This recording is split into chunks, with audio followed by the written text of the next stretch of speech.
ادامه گفتارهای رادیوی تاجیکستان.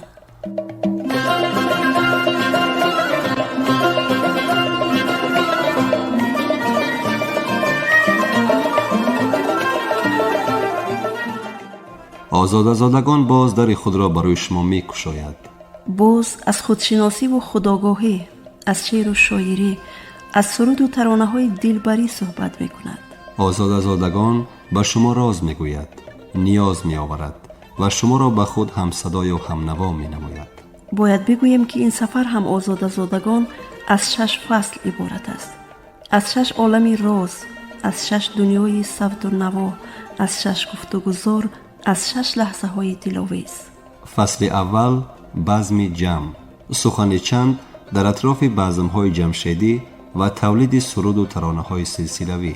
فصل دوم صدای دل، اندر شناخت شاعر شهیر میرزا ترسونزاده از نگاه ابرمردان دیگر خلق‌ها.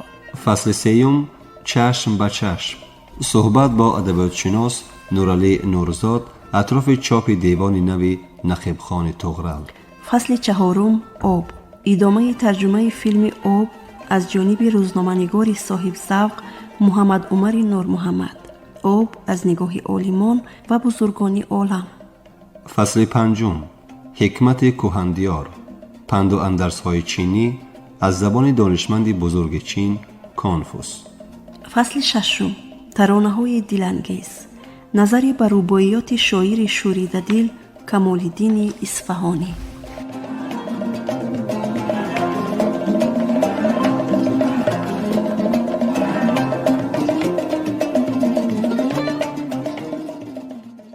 بزم عجم،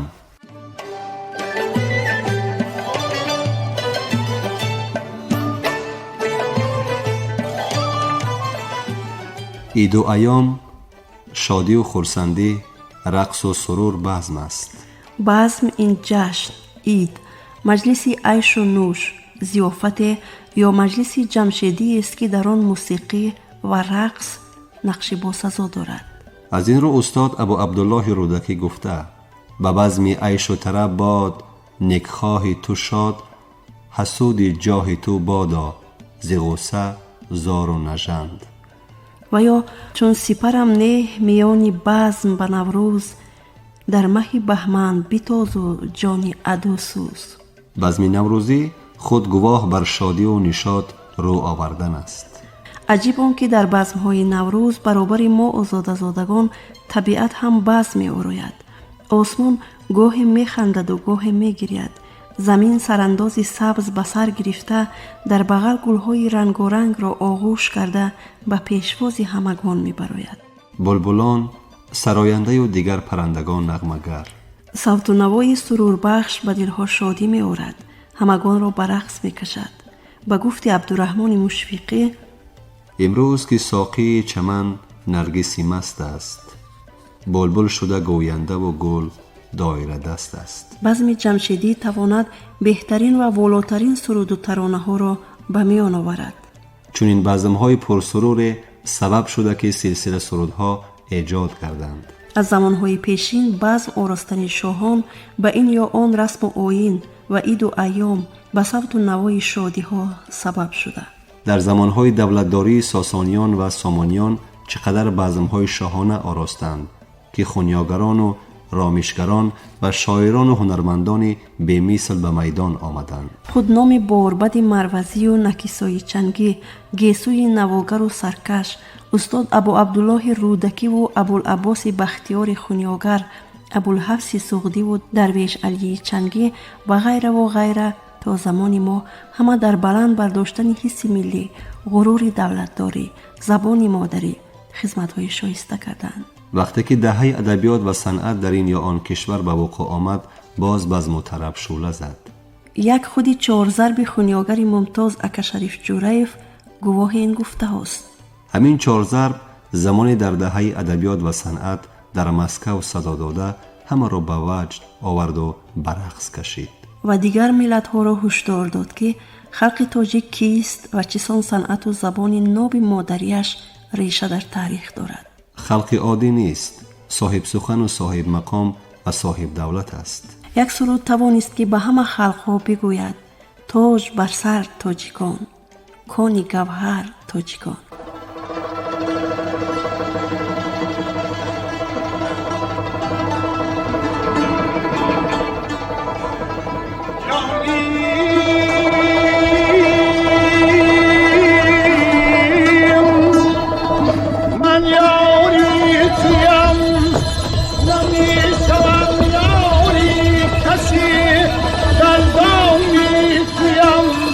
نمی شوم رام با کسی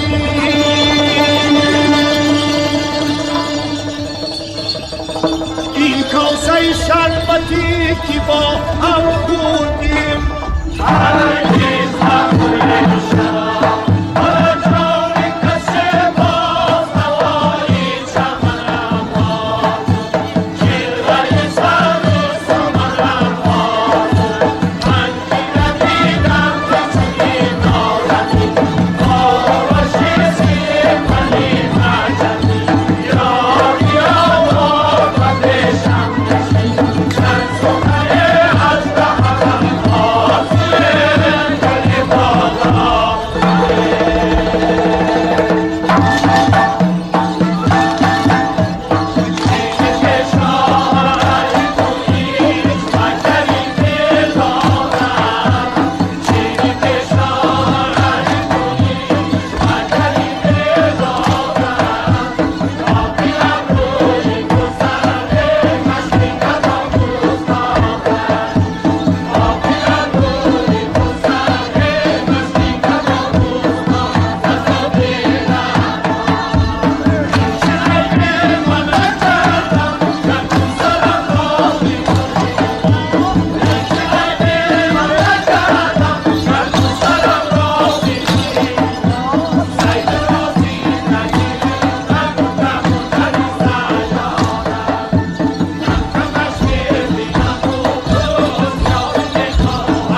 صنعت رشد کرد.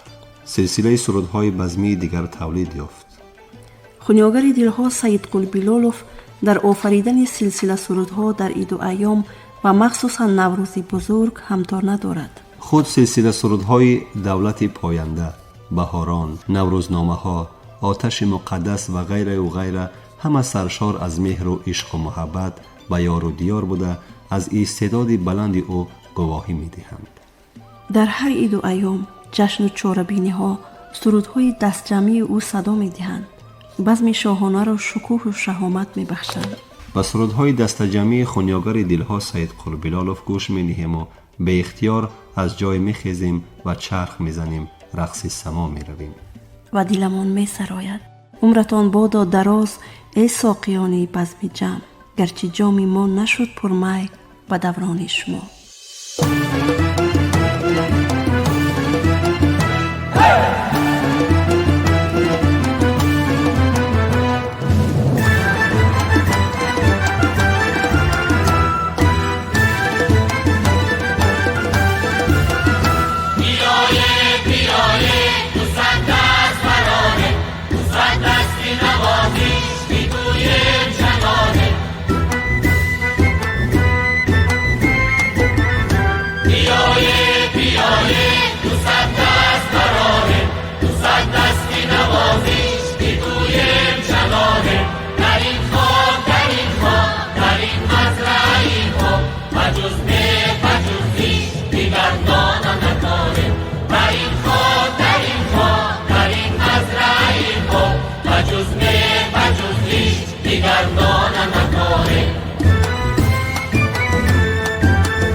زمانه دور و دوران، وقت و ساعت در سیمای شخصان فرخنده پی نقش عظیم می‌گذارند. لحظه های جاودانه را آن فرزانه فرزندان صاحب استعداد به میان می‌آورند. هر بزم با صوت و نوا خورشیدی شود، در یادها فروزان ماند. یکی بزم خرم بیاراستند، مایورود و رامشگران هستند. گفتن استاد رودکی تاریخ را ورق گردان می کند و ما را به بزم‌های پرشکوه عصر طلایی سامانیان می برد و ما از آن دوران به امروز و آینده می نگریم و می گوییم عجم را جمع نوروزی عجم کرد، چو انجم انجمن در تخت جمع کرد. عجم جمع و عجم جمع و عجم جمع، به دور گلخن نوروزی جمع. بزم جمع از همه بیش در جشن نوروزی طلوع می کند. خودشادی و سرور، بزم و طرب ما را همدل و همنوا و یک تای بتون می کند. آخر عجم را جمع نوروزی عجم کرد.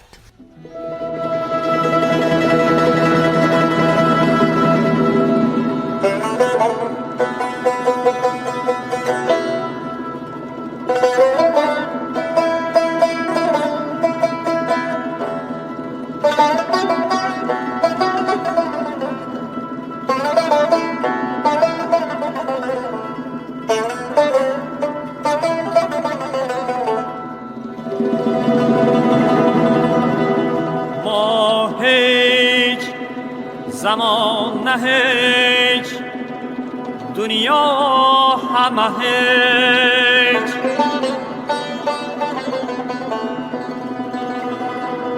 ای هیچ زی بحری هیچ، بر هیچ مپیچ.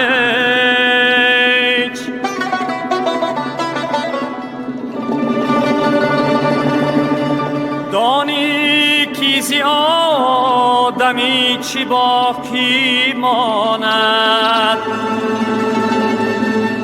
مهر است و محبت است و باقی همه.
Bye.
هرچی گفتی صادقی، حاکم تویی،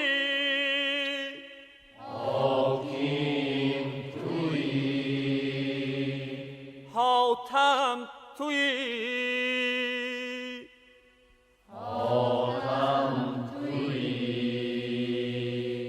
من گفتگو کمتر کنم، من گفتگو کمتر کنم، من گفتگو کمتر کنم، من گفتگو کمتر کنم، من گفتگو کمتر کنم. مرده بودم زنده شدم، گریه بودم خنده شدم، مرده بودم زنده شدم، گریه بودم خنده شدم. دولت عشق آمد و من دولت پاینده شدم، دولت عشق آمد و من دولت پاینده شدم. دیده سیر است مرا، جانی دلیر است مرا، زهره شیر است مرا، زهره تابنده شدم.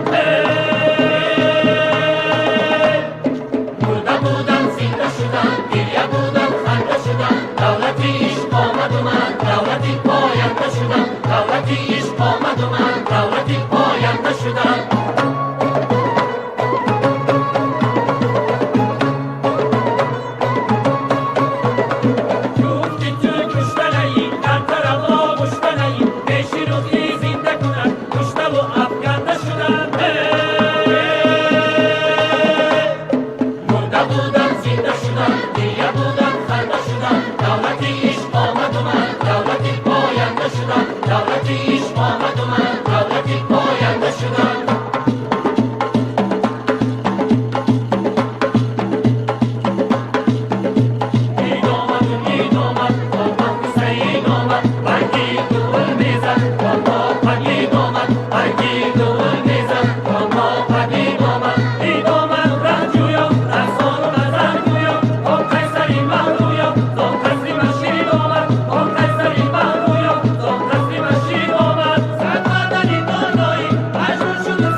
صدای دل.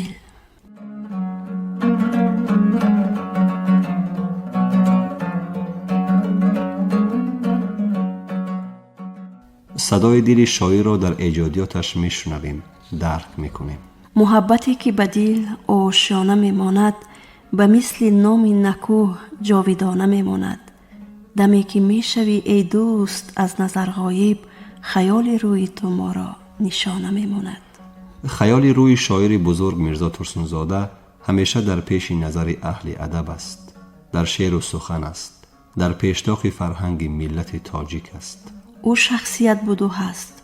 او شاعری صاحب سخن و صاحب مقام بود و ماند. شاعری آتش سخن را پیش از همه اهل ادب دیگر خلقها شناخت، دانست و به صدای دلش گوش داد. او توانست بگوید که تاجیک کیست و چه مرتبه و مقام دارد. او توانست به دوستانش بگوید که من به داغستان تو به شیشه و جام آمدم، گرچه از پامیر چون اولاد خیام آمدم. از سر کوهی بلند تاجیکستان پرزنان، با تقاضای دل و تحریک ایام آمدم. شاعری بزرگ با چهره خورشیدی، با دلی لبریز از عشق به این یا آن کشور می رفت. او خود خورشید را می ماند که به دلها گرمی، به دیده ها نور می بخشید. شاعران توانای و ادیبان معروف او را چون یک نفر تاجیکی تاجدار می دانستند و به پیشوازش می شتافتند. هم در بحث، هم در شعر و شاعری و هم در دوستی و برادری او یگانه بود. مخصوصا دوستی او با شاعر معروف داغستان رسول غمزتوف حد و کنار نداشت. آنها پهلو به پهلو چون برادران جانی بسا سفرها کرده، با سخن و شعرهای خود بسا دلها را به دست آورده، عاشق کلام ناب نموده. از روی نقل‌ها وقتی که شاعر صاحب مقام ماه میرزا ترسونزاده با رسول غمزتوف به ایران سفر میکنند، شاه همان وقته این کشور میرزا ترسونزاده را با شعر خود شاعر پیشواز میگیرد. شاعرا از سوختن داری خبر. عجیب که دوست او رسول غمزتوف از چنین شهرت و چنین لحظه جاویدانی انگشت حیرت میگزد و نوباورانه از چند نفر دیگر میپرسد که آیا شاه شعر میرزا را خواند؟ وقتی که از حقیقت حال قانع می شود، باز مهر و صداقتش به شاعر ناتکرار ما میرزا ترسونزاده افزونتر می گردد. بعد که شاعر بزرگ ما عالم را پدرود گفت، دوستی دیرین و جانی او رسول غمزتوف به یاد آن روزها، آن سفرها در شیراز شعری گفت، با درد، با تصویرهای شاعرانه گفت. خود شعر تواند بازگو کند که دوستی آنها در کدام پایه بوده و چنین مانده. خوشه انگور آویزان در انگشت تاک، چون زلال خوشه اشعار آتشوار شرق. هر کجا میرزا مرا پیش نظر آید هنوز، ساعتی برگشتن از شیراز، از گلزار شرق. قدر گل چی؟ خود گل و گلغنچه در شیراز چیست؟ از در و دیوار غیر گل نمی آید به دست. گنبد مسجد هم وقتی طلوع آفتاب چنبر گل، بند گل، مانند انبوه گل است. ابر بارانی گذر می کرد از بالای شهر، در دم باران پرستو در هوا بسیار بود. هر کجا میرزا مرا پیش نظر آید هنوز. آن گل و گلزار آن روزی که ناتکرار بود. آن پگاهی هر گل دل، هر گل آواز داشت. پیش ما می گفت گویا باغ شمنم دیده، هر گل شیراز هم رنگ گل رخسار است. غنچه هایش غنچه لبهای نابوسیده، هر کجا میرزا مرا پیش نظر آید هنوز. آن گل سرخی که چون لخت جگر گل می کند، با گل و شعر از ازل شیراز توأم بوده است. رکن شاعرهای او چون شاخ تر گل می کند. صدای دل شاعر صدای ملت بود، صدای شعر شاعران شرق شد. صدای دوستی، عشق و محبت گشت. ما صدای دل شاعر را می شنویم. او سخن در لب و آتش عشق در دل به سوی ما می آید، در خیال و یادهای ما نور می افکند. دیروز بعد باران تیر و کمان برآمد، بیراق نوبهاران پرتوفشان برآمد. از قطره‌های باران در آفتاب تابان، رخساره تر نبوده ابرو کمان برآمد. با رنگ‌های دلکش، با چهره‌ای منقش، حسنی زمین دمیده فوارسان برآمد. از کوه تا به کوهی، از دشت تا به دشتی، طاووس خوشخرامی هندوستان برآمد. مرغی قفس شکسته، از بند زول برسته، چون رمز دوستی خلق جهان برآمد.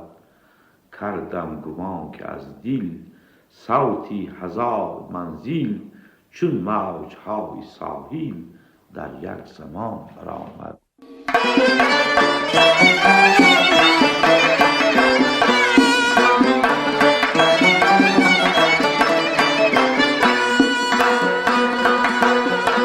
یادگاری عینی و این کوهساران زنده باد، یادگاری عینی و این کوهساران زنده باد. شعر ترسونزاده و این آبشاران زنده باد.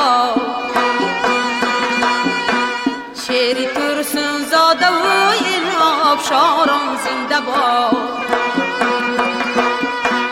غنچه های پخته می خندد ز خنده خندشان،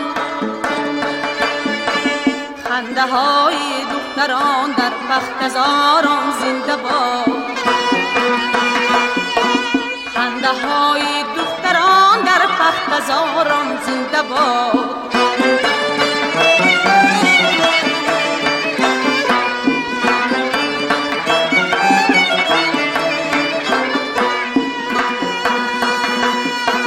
مادران تا حال می پایند راهی اسکران، مادران تا حال می پایند راهی اسکران. آخرین امید این امیدواران زنده باد.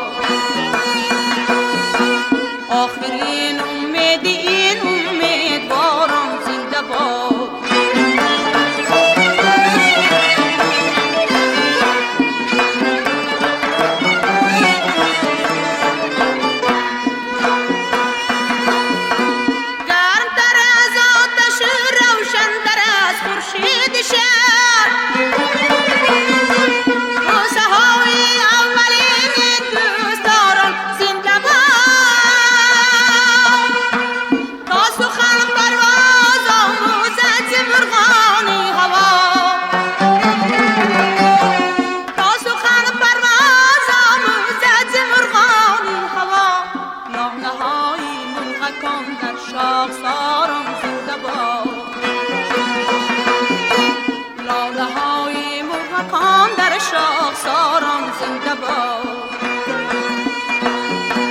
یادگاری عینی و این کوهساران زنده باد. شعر ترسن زاده و این آبشاران زنده باد.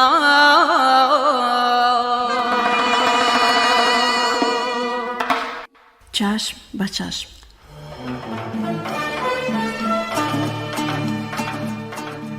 صحبت با محقق و ادبیات شناس نورعلی نورزاد اطراف چاپ دیوان نوی نقیب خان طغرل. چاپ دیوان نوی شاعری خوشنگاری تاجیک نقیب خان طغرل باز یک پدیده بود که خاطر اهل معنی را شاد کرد. آن در اساس دیوان چاپ سنگی سال 1916 در بخارا نشر گردیده و با مقابله با دو نشر آخری دیوان تصحیح و تهیه میرزا شکرزاده و نوای کبریایی، تصحیح و تهیه اسرار رحمانفر و میرزا شکرزاده چاپ شده است و همچنین با تصحیح، توضیحات، پیشگفتار و برگردانی با خط فارسی از جانب محقق نورعلی نورزاد و با محرری متن‌های کریلی به فارسی از جانب شاعر عبدالجبار سروش و بهرامی میرسید به نشر رسیده است. دیوان حاضر از نسخه های نسبتاً مکمل اشعار نقیب خان طغرل احراری منسوب گردیده با حروف فارسی و سیریلیک تهیه گردیده از 331 غزل، 11 قصیده با شمول فراقنامه در جواب فراقنامه انوری و حاجوی کرمانی، 12 مخمس، 5 مسدس، 1 مسمن، ساقینامه عرضه آمدند. همچنین مثنوی ناتمام لیلی و مجنون و 9 رباعی منصوب است.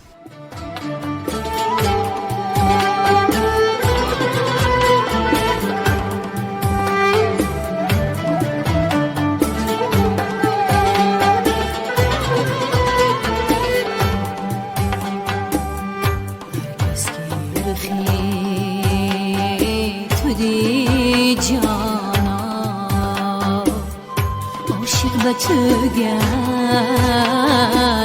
آن زمان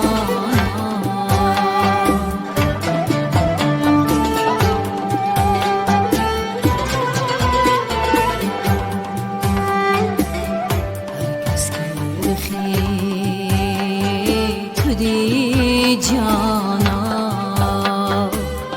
عاشق به تو گشت آن زمان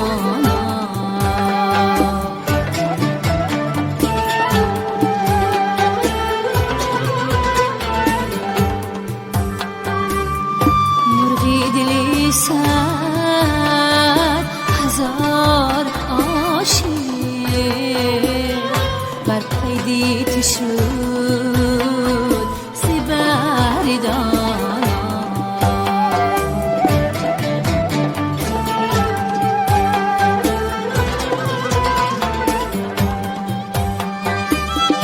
مرغی دلی صد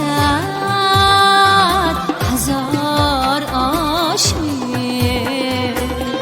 در قیدی تو شد سبردانا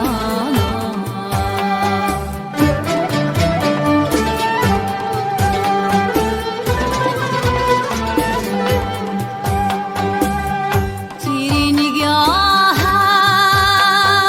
گذشت از جان ابروی کجی تو چون کمانا خون شد دلی ما چرا نگویی حرفی زی وفا از آن دهانا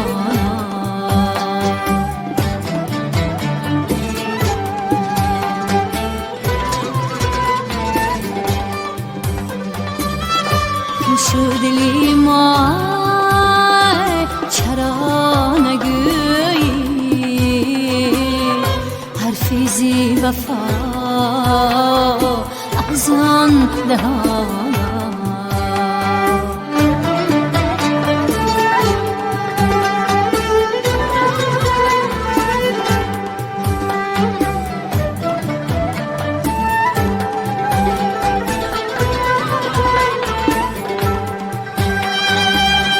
از چینی جبین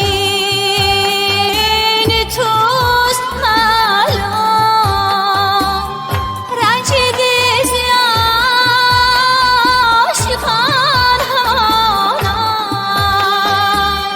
از چینی جبین توست معلوم رنج دیزی عاشقان همانا شد دلی ما چرا نگویی حرفی زی وفا از آن دهانا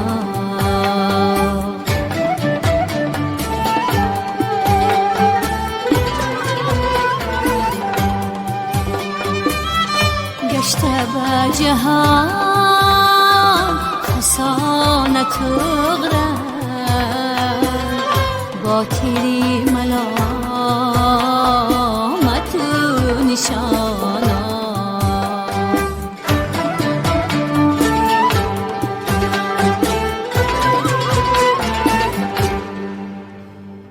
با مقصدی باز هم آشنایی و دانستن بعضی مسئله های مهم نشر این کتاب پرارزش ما صحبتی داشتیم با محقق و ادبیات شناس نورعلی نورزاد که حالا شنونده های عزیز پیشنهادتون میگردانیم.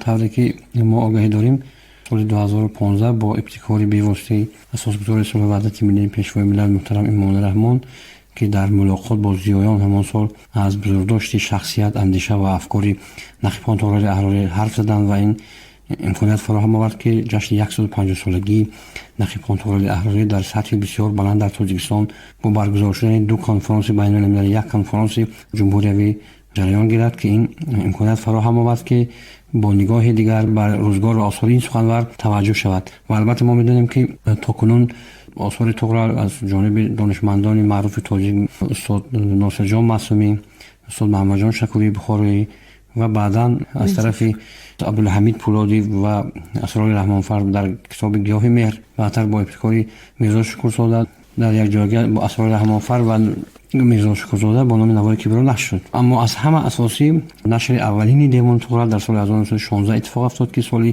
2016 100 سالگی نشر این کتاب بود و از جانب رهبریت ولایت سوخت شخصا رئیس ولایت پیشنهاد شد که باید یک نشر کاملی دیوان طغرل با دو خط یعنی فارسی و کلیدی انجام شود و این مسئولیت بر دوش این جانب گذاشته شد و ما در جریان کار پیش از همه تکیه بر آن شد که نسخه اساسی این دیوان بر اساس بر مبنای تهیه دیوان سال 1916 صورت گیرد و اون غزل هایی که بعدتر در دیگر نسخه ها یافت شدند و در دیگر تذکره ها موجود بودند همراه کرده شود. و من فکر میکنم که البته ما هنوز آثار ناشناخته تورال خیلی زیاد است که بر اثر اون سرنوشت فاجعه باری که در ایام پایان عمر اتفاق افتاد و مدت به عنوان یک شخصیتی که گویا به اصطلاح در زمان شوروی دشمن خلق معرفی شد، خیلی از میراث این شاعر پراکنده شد، ولی ما سعی نمودیم که بعضی از نکته های اصلی این دیوان تدوین شود، زیرا در زمینه مقایسه این فرقیت این دیوان از دیوان‌های دیگر در آن است که با همه نسخه‌های قبلی مقایسه شد و تعدادی از ابیاتی که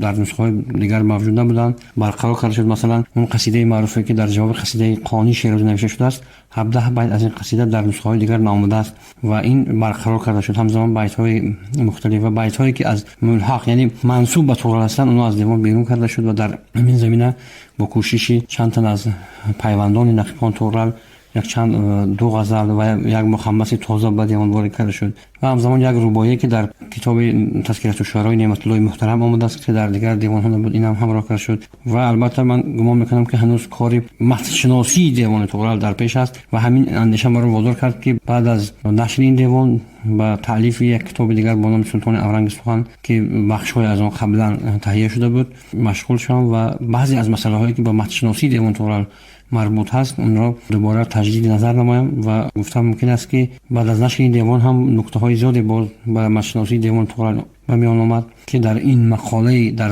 این مجموعه شامل شده، در این کتاب اونجا بحث است و همکنون هم مسئله های زیادی هست که ما ان شاء الله تصمیم داریم که یک نشر جدید این دیوان را دوباره تهیه نماییم.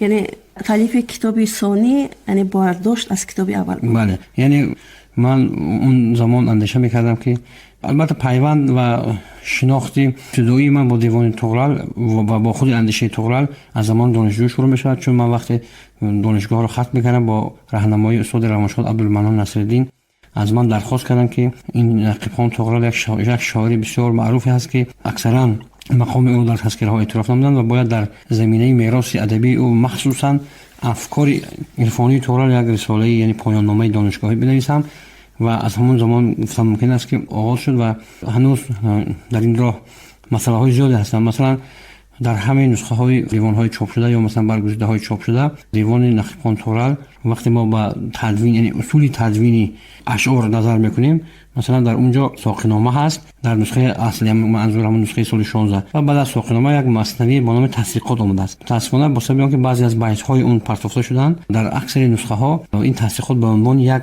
مثنوی جداگانه در قسمت های دیگر دیوان آورده شده است، حالا که این ادامه همون ساقینامه است و وقتی همین بیتی که مثلا میگه چوب دل در این عرصه عمری غم میخورم چوب دل با صدقش قسم میخورم، این تصدیقات یک نوع همون از ریشه قسم است و این دوام منطقی همون ساقینامه است که متأسفانه در بسیار نسخه ها این روایت نشده است و بر اساس برقرار نمودن اون بیت های در دیگر دیوان ها حذف شده این اصول دقیق تنظیم مواد در این دیوان روایت شد. شما صحبت ما را اطراف نشر دیوان نقیب خان طغرل و محبوبیت شاعر تا این زمان با نورعلی نورزاد شنیدید.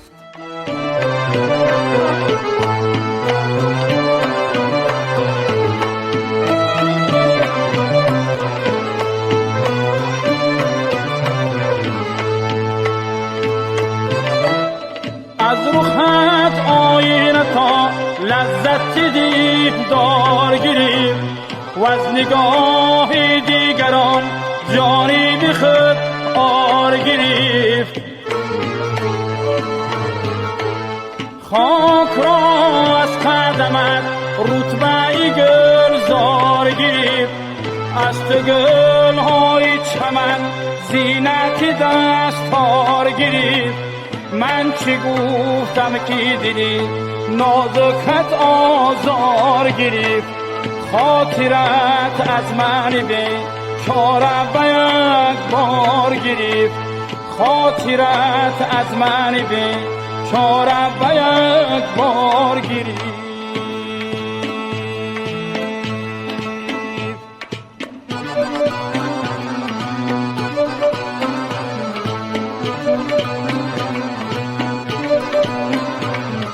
جمعی بیادی قدر چون توتی در پیغانم جمعی ز شوق رویت بیمار و ناتوانند بعضی شهید هر سو از تیری ابروانند بعضی چون چدیل خون از خنده لبانند چشمان من برویت در عاشقی شنانند از رشک یک دیگر را دیدن نمیتوانند از رشک یک دیگر را دیدن نمیتوانند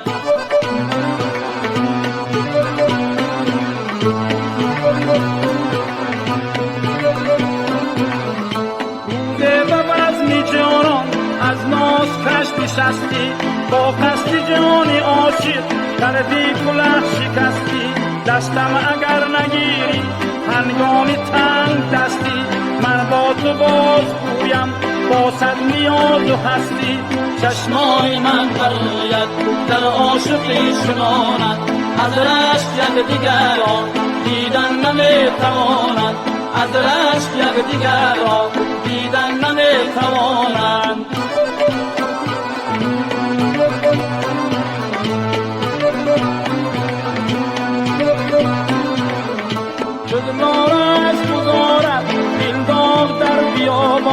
سرویسی هیزی قدر در باغ مانده حیران نادیدار از اطراف زد غنچه چاک دامان نرگیزی چشمی مستد افکنده سر به دامان چشمای من برویت در عاشقی شنانند از رشک یک دیگر را دیدن نمیتوانند از رشک یک دیگر را دیدن نمیتوانند چشمان من برویت در عاشقی چنانند از رشک یک دیگر را دیدن نمیتوانند از رشک یک دیگر را دیدن نمیتوانند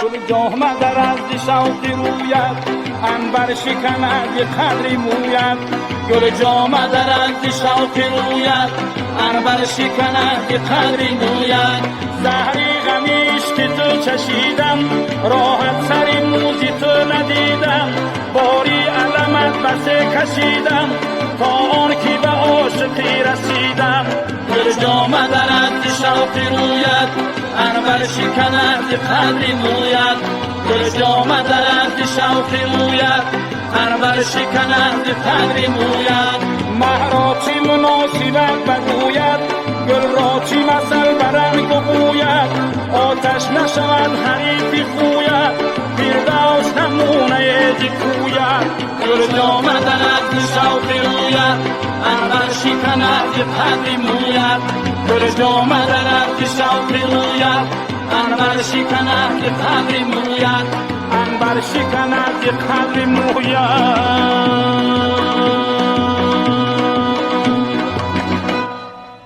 آب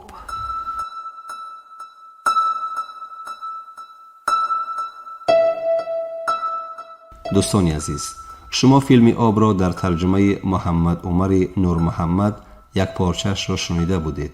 اینک ادامه آن فیلم. آب از نگاه دانشمندان و طبیعت شناسان جهان. ما حالا دو ظرفی داریم با امولسیون نفتی.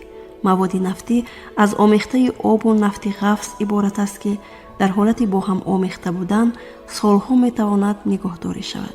به نمونه ظرف سنجشی جهاز نورافکننده گذاشته می شود و آن در دوامی 7 روز ظرف را با کم کردن رابطه مولکوله آب و مولکوله نفت کارکرد خواهد کرد. پس از گذشتن 4 روز نمونه سنجش را با ظرف دوم مقایسه می کنیم و می بینیم که آب الکی از نفت جدا شده است و در بین نفت و آب خطی پیدا شده است و این معنی آن را دارد که روند جدا شوی آب از نفت ادامه دارد. الکساندر سالادیلوف دکتر علم‌ها، اعضای کرسپاندنت اکادمی علم‌های طبیعت شناسی روسیه. میدان‌هایی که برای تحصیل کردن به آب ما استفاده می‌بریم، آنها از روی قوه با میدان‌های الکترومگنیتی دل برابر قوه اند. روز هفتم تاثیر جهاز نورافکن سنجش به انجام رسیده است و آب پره از نفت جدا گردیده است. موافق بهای کارشناسان امروز در شرکت‌های نفت استحصال کننده قریب 1 میلیارد تن امولسیه نفتی جمع شده است. آن برای استحصالات کار نمی آید و برای از آن خلاص شدن آن را راست به زمین می ریزند. این است که در موضع‌های استخراج نفت چنین کالهای دهشتناک به میان می آید. پرورایما به زبان هندوهای ونزوئلا قبیله های پیمون چون مادر تمام آبها ترجمه می شود. ماه ینوری سال 2005 با آنجا بیوفیزیک های روس برای به دست آوردن تازه ترین و نادرترین آب سفر کردند. به گفته عالمان این آب یگان وقت به واسطه در رابطه با انسان قرار نداشته است. چون این آب در جهان تنها در یک جای موجود است و این هم باشد در ونزوئلا. موافق یکی از فرضیه ها در دوران پلیزوئید در نیمکره زمین قطعه با نام گوندوانا وجود داشته است. روند پرقوت تیتانیکی که 5 میلیون قبل به عمل آمده است این قطعه را به چند قسمت جدا نموده است. همین طرز کوههای همواری سربریده پیدا شده است که آنها را هندوها تیپو یعنی سیمچوب ها نام نهادند و پرورایما بزرگترین آنها به شمار می رود. کنستانتین کاراتکوف دکتر علم ها، پروفسور اکادمیک اکادمی علم های طبیعی روسیه. چنان دور جایگیر و دستنارس است که به آن رفتن هم نهایت وزنین است. 3 روز در بین جنگل های کس ناگذر راه می پیماید و بعداً به دیوار 700 متره برآمدن راست می آید و این همه کوشش و غیرت معینی را طلب می نماید. از این را ما گفته می توانیم که آب در اینجا در حالت دستنارس و نادر موجود است. در بالای پرورایما همیشه یک ابر بزرگ آویزان است. قریبی شام دود سبک پیدا می شود. وقتی از پشت کوه ماهتاب می باراید تومن کبود رنگ به نظر می رسد و در این روشنی دیدن ممکن است که چطور چنگ های میده آب در هوا بیقرار آویزان است. وزش میده ترین شمال این چنگ های آبی را با قطره ها پیوست می سازد و همینطور باران تولید می گردد که با واسطه شرشره های زیادی بیشمار به سوی پایان با سرعت جاری می شود. کنستانتین کاراتکوف دکتر علم ها، پروفسور اکادمیک اکادمی علم های طبیعی روسیه. امروز 30 ینوری سال 2005 نمونه آب رقم 16 سپس آن را به واسطه قرغاشیم می پیچانیم و در این نمود این آب می تواند چند روز قوه و انرژی خود را نگاه دارد. بعداً پس از چند روز ما این آب را به پیتل می بریم، در آزمایشگاه می سنجیم و بعداً می توانیم خلاصه این سنج دریا دریا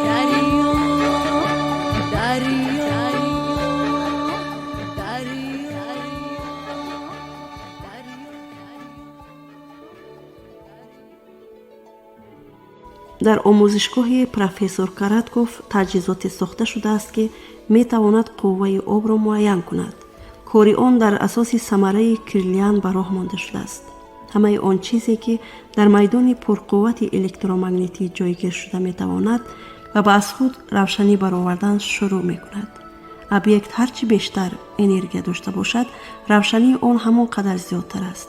آبی از ونزوئلا آورده شده را با آب عادی نوشاکی مقایسه نمودند. کنستانتین کاراتکوف دکتر علم ها، پروفسور اکادمیک اکادمی علم های طبیعی روسیه. این آب نه تنها 2 مرتبه بلکه 40,000 مرتبه از آب عادی آشامیدنی فعالتر است. در حقیقت گویا این 2 ماده گوناگون باشد و این آب است که میتواند جسم انسان و تمام نظام آن را در حال فعال گرداند. از این رو ما در آن جایی که بودیم دیدیم که هندوها نوبسته از طرز حیات وزنین‌تر خوشحالند و فعالند و خوشبختانه عمر به سر میبرند و تماما نمیخواهند که به مکان زیست آنها تمدن قدم نهد. در آخر تیر ماه سال 1632 در دهه انینگم گیسین 10 مرده کمبغل یتیمی که نه پدر و مادر خود را یاد داشت و نه از کجا بودنش را به ایتالیای جنوبی برای زندگی خوب راه پیش گرفت. راه او به واسطه شهر والکسو نارینه در ولایت کنستانسیا میگذشت. ناگهان گیسین را چنین حسیات فرا گرفت که گویا این مکان برای او رابطه بی‌واسطه دارد. 10 مرده را گویا پایهایش خود از خود به مکانی لازمه می برد که آنجا بیشه بود. گیسین به بیشه در آمد و آن را از نظر گذراند. در نزدیکی او از زیر زمین چشمه فواره زد. جوان به چشمه نزدیک شد، به زانو نشست و از آن چشمه آب نوشید. پس از گذشتن چندین سالها او به نبیرگانش نقل میکرد که چطور آب آن چشمه خاطره او را برقرار کرد و او این مکان، پدر و مادر، خانه‌ای که در آن به دنیا آمده است به خاطر آورد. چنان علم معاصر تصدیق میکند ساختار آبی جسمی هر یک انسان با ساختار آبی آن مکانی که او در آنجا به دنیا آمده است شباهت دارد. از این رو رابطه درونی هر یک ما با جای تولد تمام عمر حفظ می شود. این است که مفهوم وطن نه تنها وصف شاعرانه است بلکه مضمون مشخص فیزیکی هم به حساب می رود. در روی زمین در یگان جای آبی یک خیله وجود ندارد. با برآمدن از زیر زمین و گذشتن به واسطه مینرال‌ها، سنگ‌های کوهی، آب، لرزش و تپش معلومات را درباره خصوصیت بیولوژی و انرژتیکی خاک به خود می‌گیرد. کنستانتین کاراتکوف دکتر علم‌ها، پروفسور اکادمیک اکادمی علم‌های طبیعی روسیه. ما اینجا آبی را که در شیشه‌های کلان استحصال می‌کنند و استحصال کنندگان در روی کاغذ آن نوشته را جای می‌دهند که بهترین آب در جهان است از سنجش گذرانیدیم. معلوم گشت که آن آب خالی آب مرده است. آن در حقیقت تازه و شفاف خوب است، با آن حتی بیومینرال ها همراه کرده شده است، اما آب مرده است که نه قوه دارد و نه حیات. انسان آنقدر هم فرق بین آب عادی طبیعی و با راه صنعی تازه کرده را درک هم نمی کند. اما همه گونه حیوان تنها آب طبیعی را از سرچشمه ها انتخاب می کنند، زیرا چنین آب از انرژتیکای طبیعی بوی است. چند پیشتر باز یک خصوصیت دیگر نادری آب طبیعی کشف کرده شد. معلوم گردید که این آب اینچنین می تواند بسوزد. ولادیمیر ویکوف دکتر علم‌ها، پروفسور فاکولته بیولوژی دانشگاه دولتی مسکو. سوختن آب طبیعی چنین معنی دارد که آنجا خود آب می سوزد و آن برای آن می سوزد که ساختار آن از جانب طبیعت به طور خاصه تنظیم کرده شده است. سوختن آب از نگاه جدی علمی این روند اکسید شوی با جدا کردن روشنی و گرمی است، زیرا آب در حرارت محیط اطراف می سوزد و روشنی جدا شونده تنها با واسطه تجهیزات بلند حساس دیده می شود و خلاص. ولادیمیر ویکوف دکتر علم‌ها، پروفسور فاکولته بیولوژی دانشگاه دولتی مسکو. اکسیژن به تنفس فعال می شود و کدام از ارگانیک ها به تنفس می سوزد و ما در حال در آن روشنی جدا نشونده را می بینیم. سوختن آب کمی روندی دراز کرده شده در وقت است، زیرا اگر خدا نکرده در حقیقت چنین می بود، در این حالت آن به پورگی می سوخت. شنوندگان عزیز، شما ادامه فیلم آب را در گفتار آینده آزاده زادگان خواهید شنید.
حکمت کهندیار.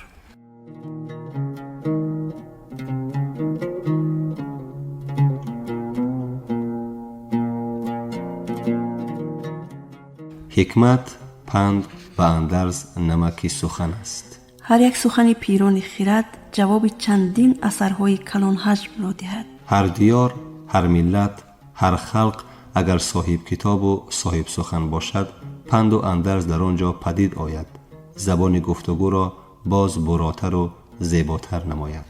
چه خوش که خلق ما از ازل به قدر سخنی والا و زیبا می رسید و به آن ارج می گذاشت. خود شعرهای استاد ابو عبدالله رودکی سراسر پند است، اندرز است. و این نکته در آثار دیگر شاعران هم موقع یافت و پند و اندرز در لباس دیگر تجلی نو یافت. مخصوصا سعدی شیرازی را در این باب معلم اخلاق هم دانستند. حالا ما رو حکمت کهندیار چین به خود کشیده.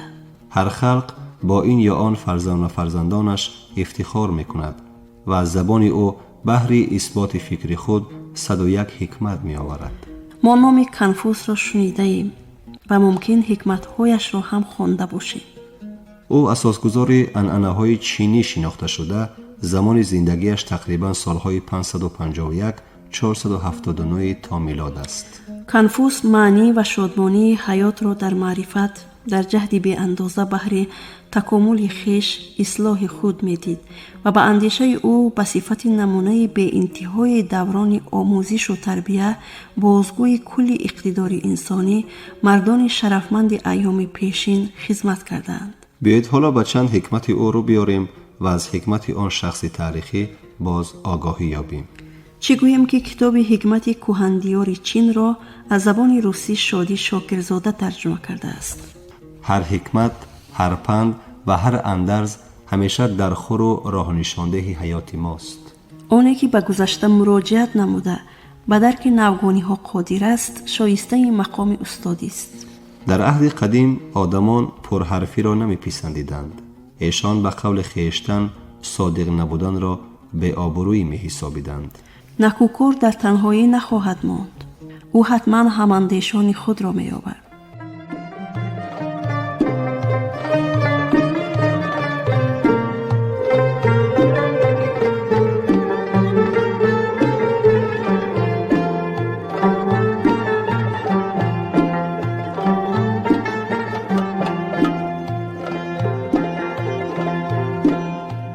زر و سیم و نلال و نگوهر خواهد ماند، نظر و سیم و نلال و نگوهر خواهد ماند.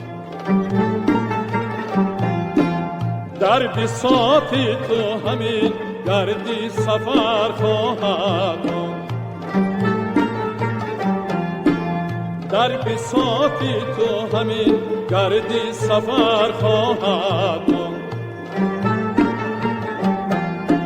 زین گلستان که برند بینی آن مغروری،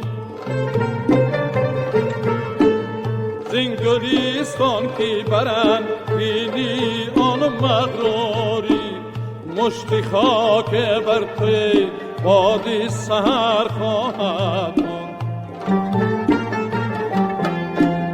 مشتی خاک بر توی بادی سحر خواهد ماند.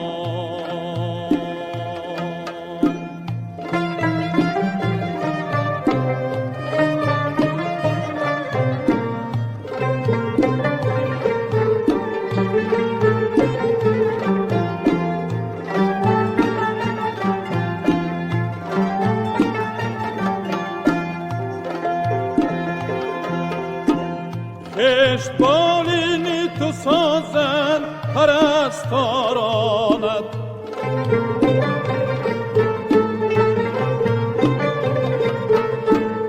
از تو هر چند 200 بالیش و پر خواهد ماند.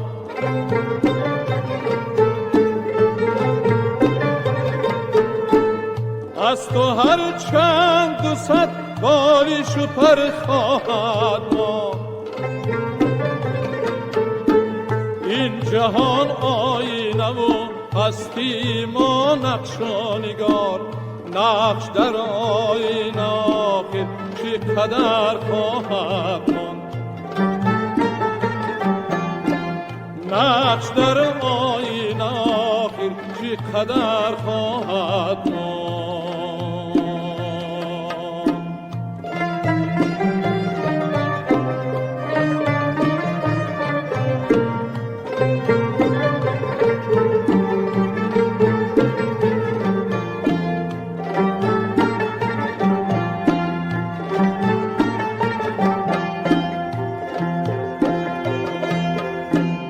نقش پرواز به بالو پری کن سایید،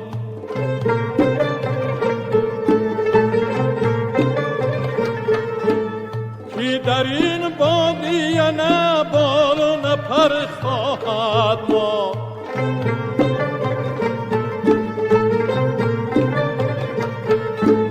که در این بادیه نه بالو نه پر خواهد ما.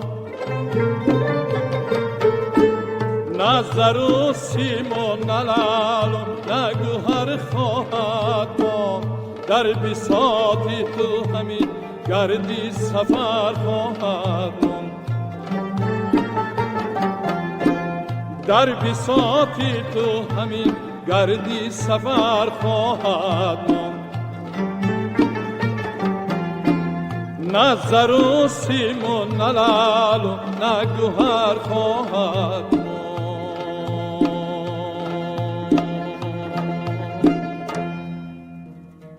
در ساحل دریا استاد گفت مانای این آب همه چیز روزان و شبان در گذر است. به خیرتمند اضطراب، به انسان حقیقی تشویش، به ارادتمند ترس بیگانه است. واقعا در دنیا گیاهایی هستند که گل نمی کنند، همچنین گلهای بی ثمر نیز فراوانند. مرد نجیب ناخوشی را با متانت پس سر می کند، ولی انسان حقیر هنگام ناخوشایندی ها عاجز می ماند.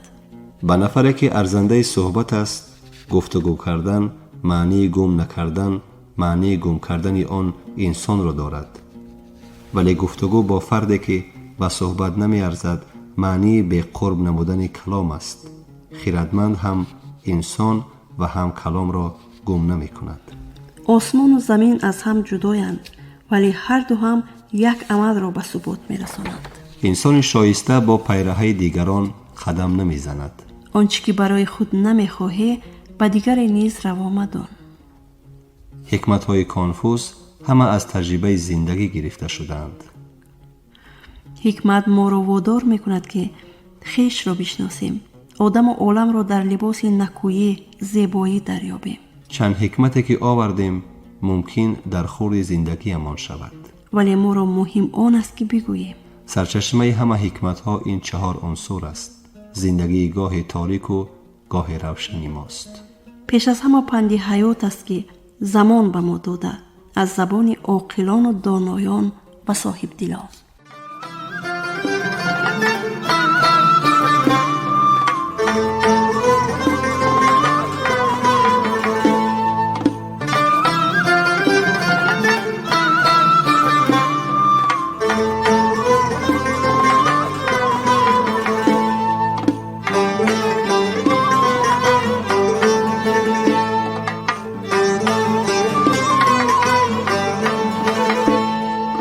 بگردون می رساند دودیا هم موج دریا را، کند سوراخ آهی من سحرگه سنگ خارا را.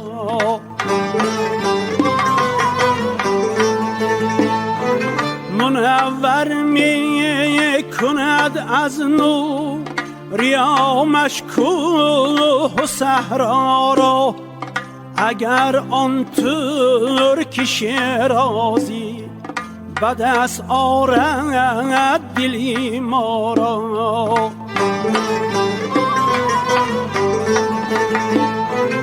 به خالی هندویش بخشم سمرقند و بخارا را.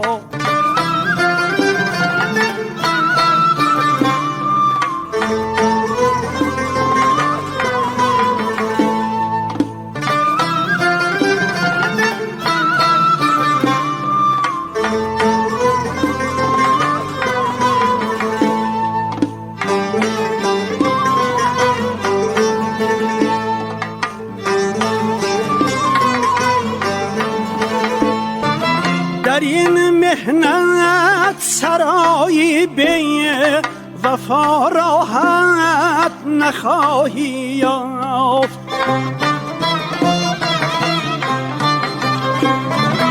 چو مرگ آید به بالینت دمی فرصت نخواهی یافت.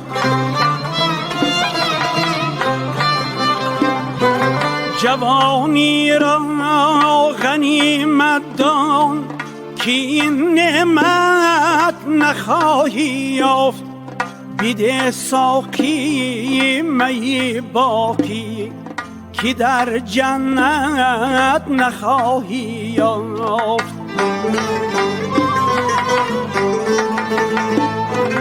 کناری آبی رکن آباد گل گشتی مسلا را.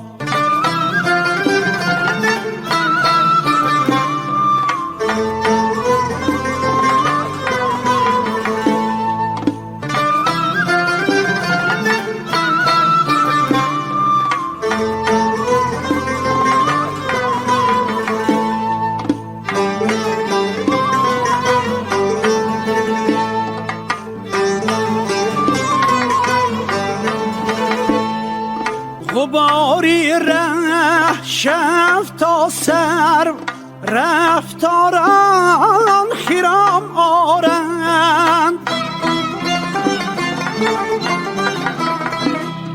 سزد بر گوشه چشمه تو را از خاک بردارند.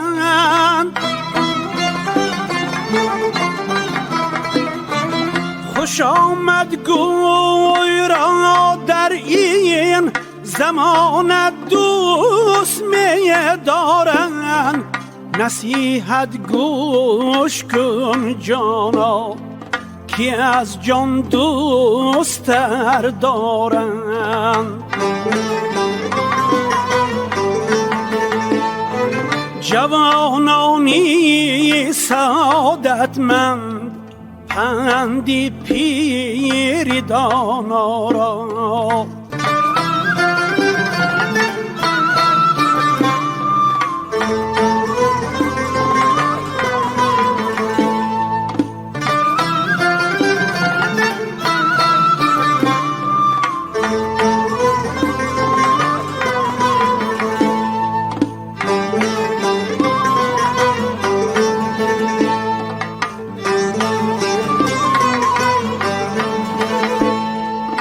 منت صبر کردم در جهان ماننده ایوب.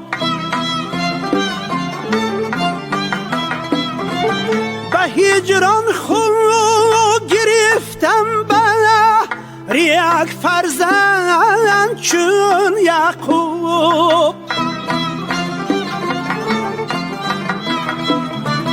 به دل دارم هزاران داغ از به مهری محبوب. فغان کین لولیانی شو خشیرین کاری شهر شو. چنان بردن صبر از دل که ترکان خانی اغمارا.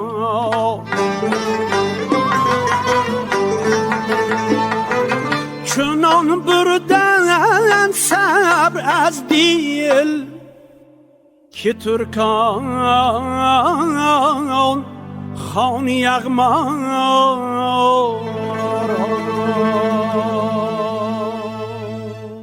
ترانه‌های دلانگیز.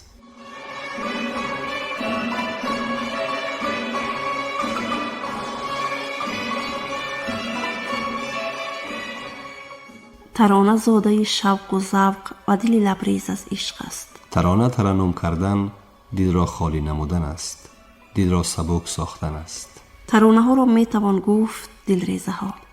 در ترانه 4 عنصر به هم آید، 4 تار به نوا درآید، 4 طرف به یک معنی گرد گردد که آن عشق است. از این رو میگویند که ترانه راز دل هاست، ترانه سخنی بداهتن گفته شاعران و خونیاگران تواناست. دل می سراید. ای دل به خیال یار خرسندی کن، وی دیده تو با سریشک پیوندی کن. ای عقل فضول تو خیردمندی کن، زحمت زی سرم ببر خداوندی کن.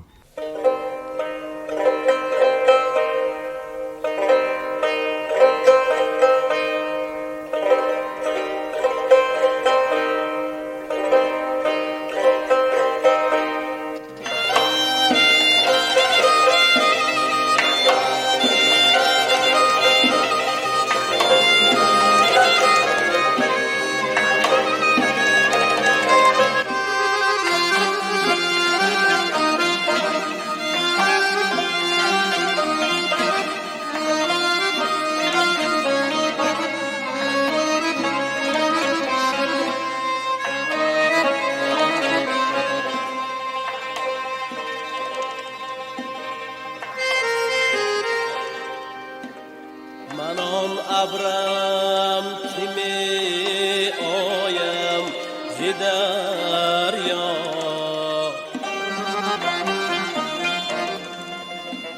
روانم در بدر صحرا به صحرا.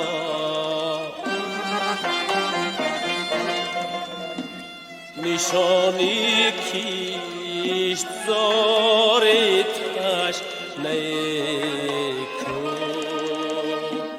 کی بارانم سراپا. نشانی کیست زار تش نیکو کی بارانم سراپا. به خاکستر چه آتش ها که خوب است، چه ها در این لبان ناشکوفته است. منم آن ساحلی خاموش سنگین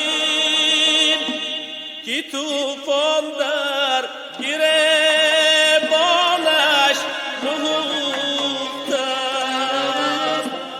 منم آن ساحلی خاموش سنگین که طوفان در گریبانش نهفته است.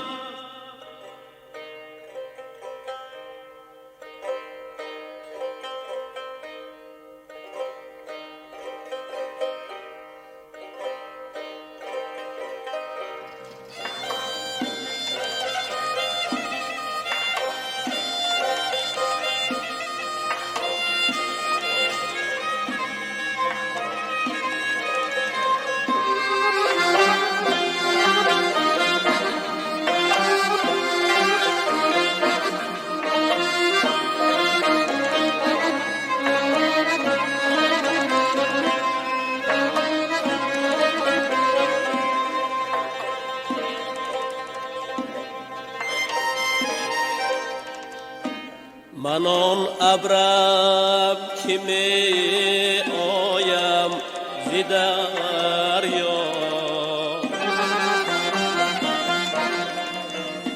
روانم در بدر صحرا به صحرا.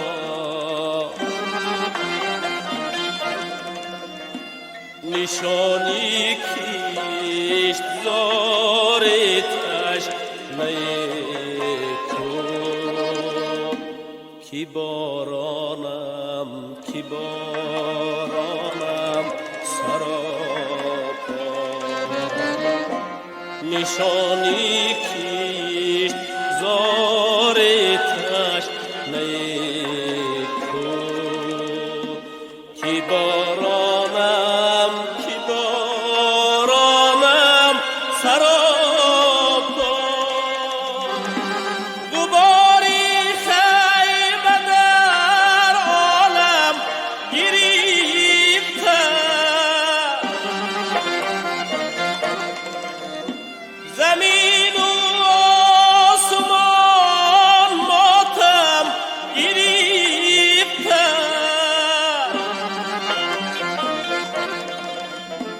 چی فصل استین که احمد با میگین، چی شهر استین که خاکی غم گریفتن، چی فصل استین که احمد با میگین، چی شهر استین که خاکی غم گریفتن، چی شهر استین که خاکی غم گریفتن، چی شهر استین که خاکی غم گریفتن.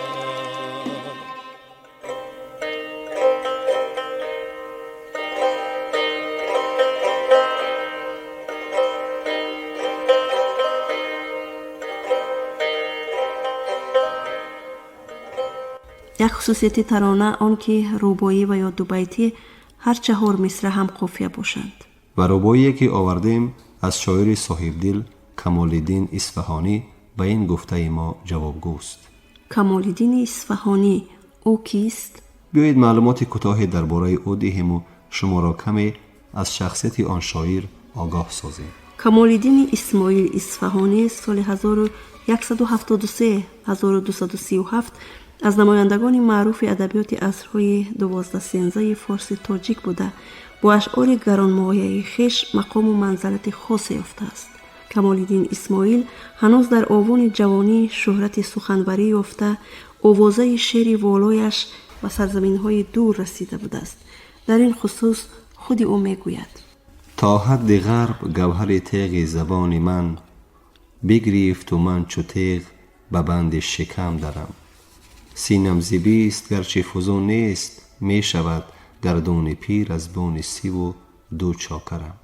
دولتشاه سمرقندی در تذکرة الشعراء در مورد نزد علما و اهل ادب به عنوان خلاق المعنی مشرف گردیدن کمال‌الدین اسماعیل می نگارد. اکابر و شعرا کمال‌الدین اسماعیل را خلاق المعانی می گویند. چی در سخن او معانی دقیقه مضمر است که بعد از چند نوبت که مطالعه رود ظاهر بشود. میراث کمال‌الدین اسماعیل موافق معلومات سرچشمه ها 15,000 بیت را تشکیل می دهد. در میان آن اشعار ربایی موقع نمایانی دارد. از بس که در عصرهای 12-13 ربایی سرایی خیلی اوج گرفته بود و اکثر شاعران عهد به این شکل شیوای شعری رو آورده بودند، کمال‌الدین اسماعیل هم قسمتی را از دیوان خود برای ربایی اختصاص داده است. انیخترش در دیوان شاعر 867 ربایی جای دارد که غالباً به زبان سفته و دلنشین و اسلوب روان انشا یافته موضوعهای فلسفی و اجتماعی، پند و اخلاقی، عشقی، تصویر طبیعت، حجم و مطایبات و غیره را در بر گرفته است. شاعر برای افاده معناهای لطیف و نازک از صنعت بدیعی و ضرب المثل و مقولهای خلقی نهایت استاکارانه استفاده برده است که این عمل باعث باز هم جذاب و دلنشین و دلکش و خاطر پسندی رباعیات او گردیده است. اکنون چند ربایی شاعر را در قرائت راوی خوش‌آواز اشور اشورزاد پیشکش شما می نماییم. رباعیات کمال‌الدین اصفهانی. دیده ز فراق تو زیان می بیند، بر چهره ز حسن دل نشان می بیند. با این همه من ز دیده ناخشنودم، تا به رخ تو چرا جهان می بیند.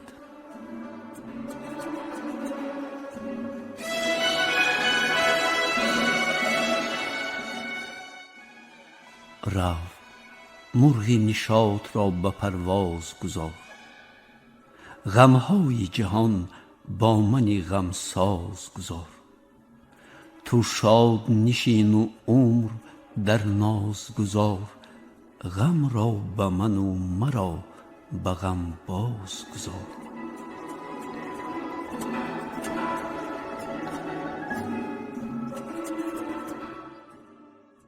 هستم ز وصال دوست دلشاد امشب، وز غصه هجر گذشته آزاد امشب.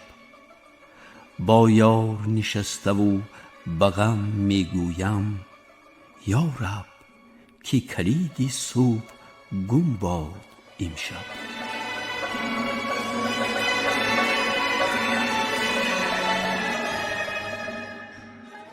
هر شب ز غمت تازه عذاب بینم، در دیده به جای خواب آب بینم.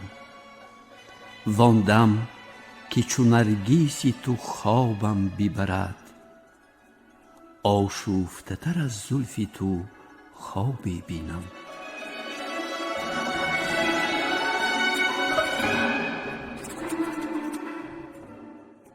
پیوسته ز تو با دلی پرخون باشم، با چهره زرد و اشک گلگون باشم.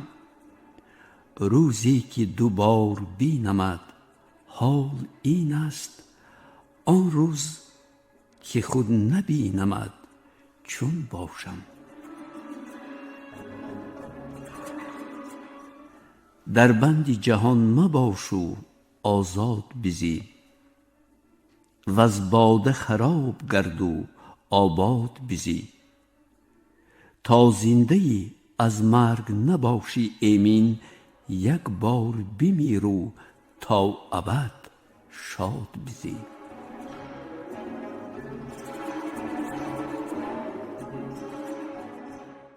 ای دانه دل نهاده در خوشه اشک، در راه غمت شد سپری توشه اشک. وین چشم که بار داشت از قطره اشک، بر روی تو بیفکند جگر گوشه اشک.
نادیدن بلبل هرچی مفزون باشد، از ناله او مرا جگر خون باشد.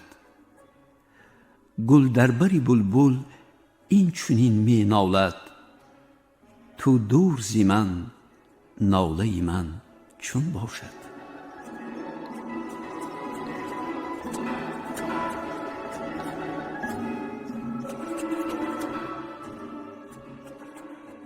ای دل همه جام عاشقی نوش چون گل. پیوسته لباس عاشقی پوش چون گل. چون شمع زبان آتشین دارد عشق، زنهار مباش پنبه در گوش چون گل.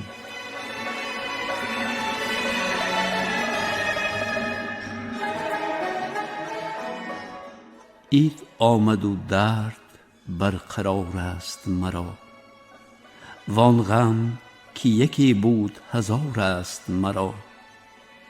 چون عید ز روی آن نگار است مرا، با عید دیگر کسان چه کار است مرا.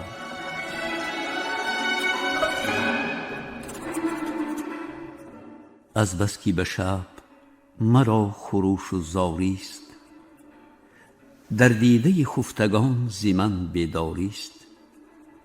گر چشمی تو را ز حال من نیست خبر، آن بیخبری او هم از بیداری است.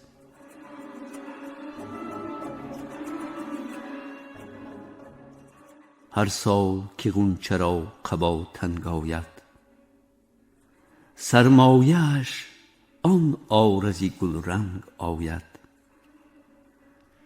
هم رنگ رخی تو دستگیری کندش، هرگاه که پای لاله در سنگ آید.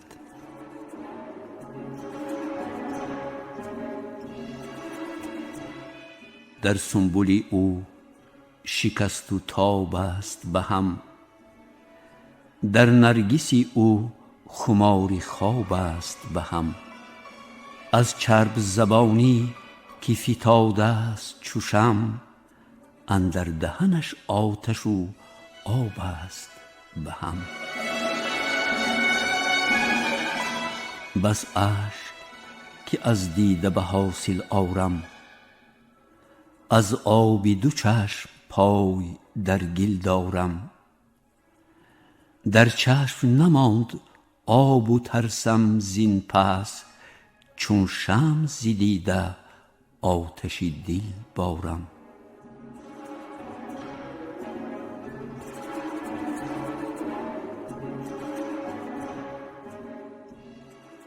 غمگین دل من غمی همه عالم خورد. غمگین دل من غمی همه عالم خورد. هر جا که غمی دید همه در هم خورد. ناخورده غمی نماند، شاید که کنون شادی دلم خورد، که چندین غم خورد.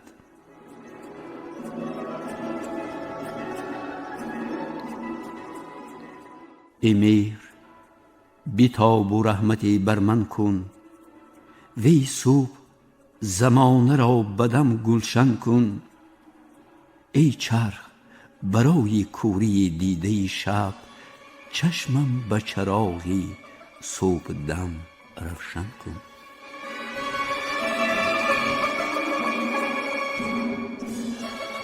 امشب ز غمت میان خون خواهم خفت، وز بستری عافیت برون خواهم خفت.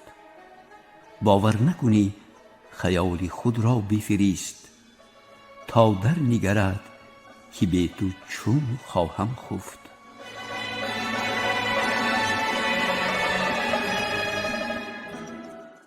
دیشب هوسی دل غمگینم بگرفت، و اندیشه یار نازنینم بگرفت. گفتم بیروم به پای دل تا آنجا، اشکم بدوید و آستینم بگرفت.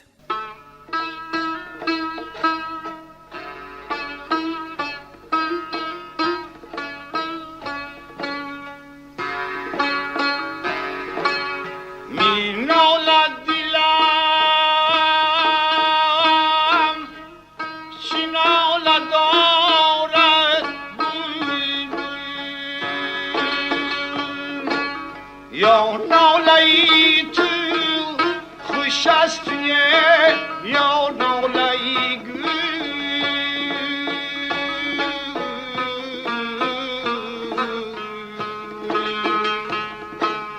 یا ناله‌ای توی خوش است توی یا ناله‌ای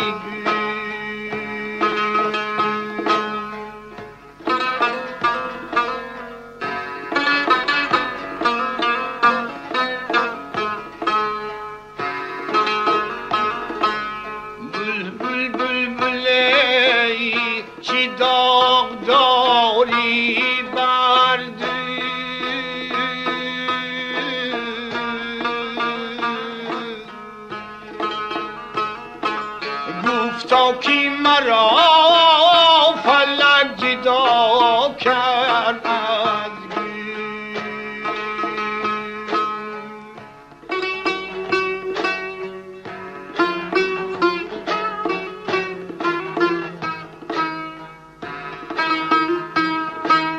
روزی دیگرش خبر گرفتم از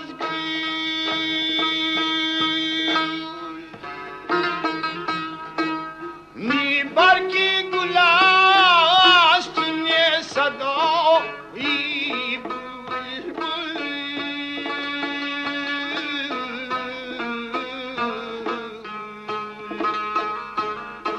نی برگی گل است نی صدایی بلبل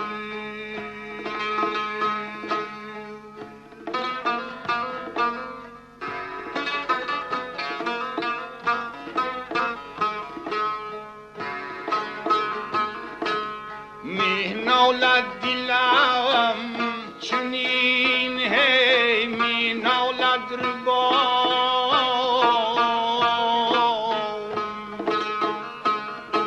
می سوزد دلم چنین با مثل کباب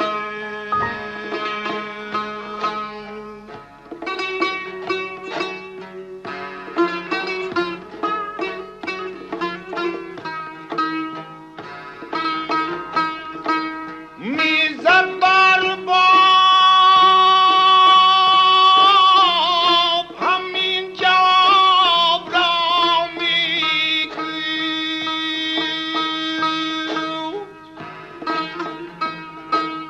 او خانه نشین شده من سینه کباب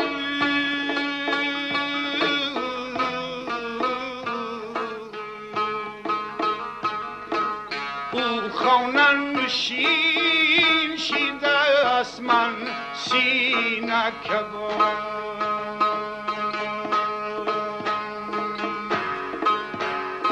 ای برادر خاکی پایت توتیا گر تو ما را دوست می‌داری بیا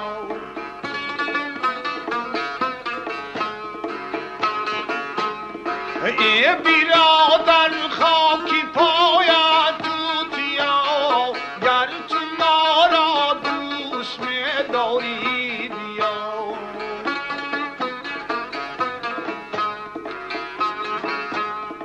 من که مردم در فراقی روی تو بعدی مردن خوابیایی خانه یا بعدی مردن خوابیایی خانه یا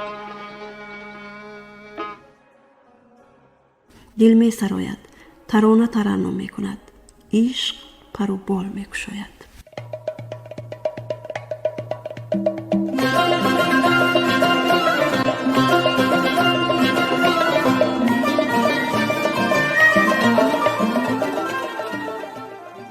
شنونده های عزیز، این بود گفتاری نوبتی آزاده زادگان. در آماده نمودن گفتاری آزاده زادگان اینها سهم گذاشتند: شهاب‌الدین حق نظر، دلشاد عظمت، فیروزه شریف، محمد عمر نور محمد و منوچهر طاهر.